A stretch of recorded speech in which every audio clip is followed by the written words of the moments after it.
এই বাসর ঘরের কথা কি মাথার তুন ব্যানিশ হয় না? হ্যাঁ, বিয়া যখন করছো বাসর ঘর তো হইবই নাকি? আজ জানা হোক কাল যাইব, একদিন না একদিন হইবই। বাসায় তো মেহমান আসছে, রোমিও ভাই আর নাফিজা, তারা তো বিয়া করে ফেলছে। বলো কি?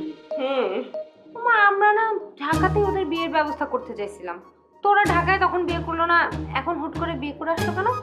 আরে বিয়ার পর তো নাফিজার পরিবারের মানুষজন রোমিও ভাইরে দৌড়ানি দিছিল, ওরা তো কোন রকমে জানে বাইসে আইছে। নাফিজার কথা আমি বলতে পারবো না বাবা, কিন্তু রোমিও ভাই প্রচুর মিথ্যা কথা বলো, না কোনো কথা আমার বিশ্বাস হয় না। দেখো এটাও কোনো ফলস কেস কিনা।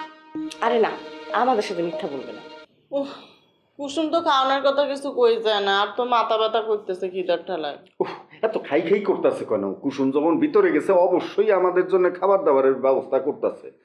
আমি আর কি বলবো, যে ভয় পাইছিলাম, ভয়ে টেনশনে তো আমার মাথা থেকে ক্ষুধা মুদা সব চলে গেছে। তুই পুরুষ মানুষ, এত ভয় পাইলে সংসার করবা কেমনে? হ্যাঁ, এই বিতু মানুষের লাগে সংসার করা যায়নি। সংসার করতে কয় কে? হ্যাঁ, এটা কোনো সংসার হইল? বিয়ার পর একটা জায়গায় শান্তি মতো বসতে পারতাছি না, বাসর রাইতের কোনো খোঁজ নাই, কোনো প্রশ্নই ওঠে না বাসরের এখনো। এই বাসর ঘরের কথা কি মাথার তুন ব্যানিশ হয় না? হ্যাঁ, বিয়া যখন করছো বাসর ঘর তো হইবই নাকি?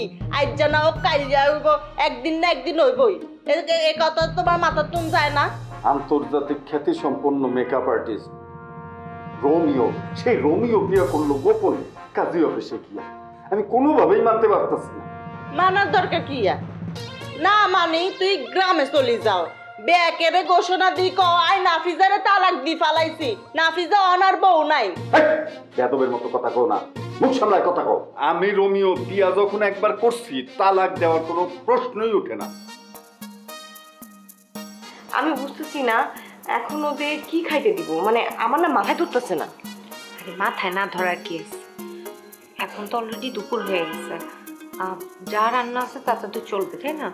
আর যতটুকু ভাত আছে আগে ওদেরকে খাওয়াই দিই, প্রয়োজন হলে আমরা আবার আমাদের দুজনের জন্য আলাদা করে রান্না করে ভাতটা খেয়ে নিই। হ্যাঁ তুমি ঠিক, আমি তো খালি খালি চিন্তা করতেছিলাম যে কি খাওয়াবো। তুমি তো আমার আপ্যায়নের ব্যাপারে মাস্টার, তুমি যাও, তুমি একটু কথা বলে আসো। আচ্ছা ঠিক আছে, তুমি একটা কাজ করো, তুমি যাও ডাইনিংটা সাজাও, আমি ওনাদের সাথে কথা বলে আসতেছি। মাংস শুধু রান্না করাই আছে, সাথে প্রয়োজন হলে 2টা ডিমও ভেজে দিব, কি বলো? আর যতটুকু ভাত আছে ওদের দুজনের হয়ে যাবে বুঝছো? ওদেরকে আগে খাওয়াই দিই, তারপরে যদি ভাতে শর্ট করে তাড়াতাড়ি একটু বসায় দিব, তখন আমরা খেয়ে ফেলতে পারবো। আচ্ছা ঠিক আছে, তুমি আসো তাহলে, আমি তোমার হেল্প করে দিতেছি। কোনো প্রয়োজন নাই, লাগলে আমি ডিম ভেজে দেবো। তুমি একটা কাজ করো, তুমি ডাইনিংটা সাজাও, আমি দেখি কিছু করা যায় নাকি। হ্যাঁ ঠিক আছে, এই যাও না, ভিতরে যাও, যাই একটু ফ্রেশ ট্রেশ হও। এটা তো আমিও ভাবতেছি, কিন্তু ওরা আর আঙ্গুর ভিতরে লই যাইব না, একলা একলা কি যাওয়া যায় না।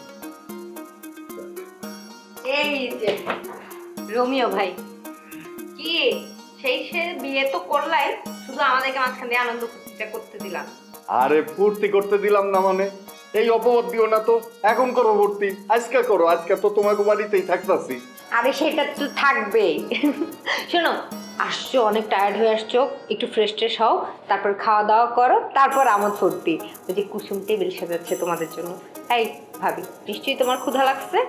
পুরাপা আন্নে খুব ভালো লাগে কথা কইছেন, আর মাথা কাজ করতেছে না ক্ষুধার ঠেলায়। আরে তাহলে তাড়াতাড়ি উঠো, চলো আমি রুমে নিয়ে যাই।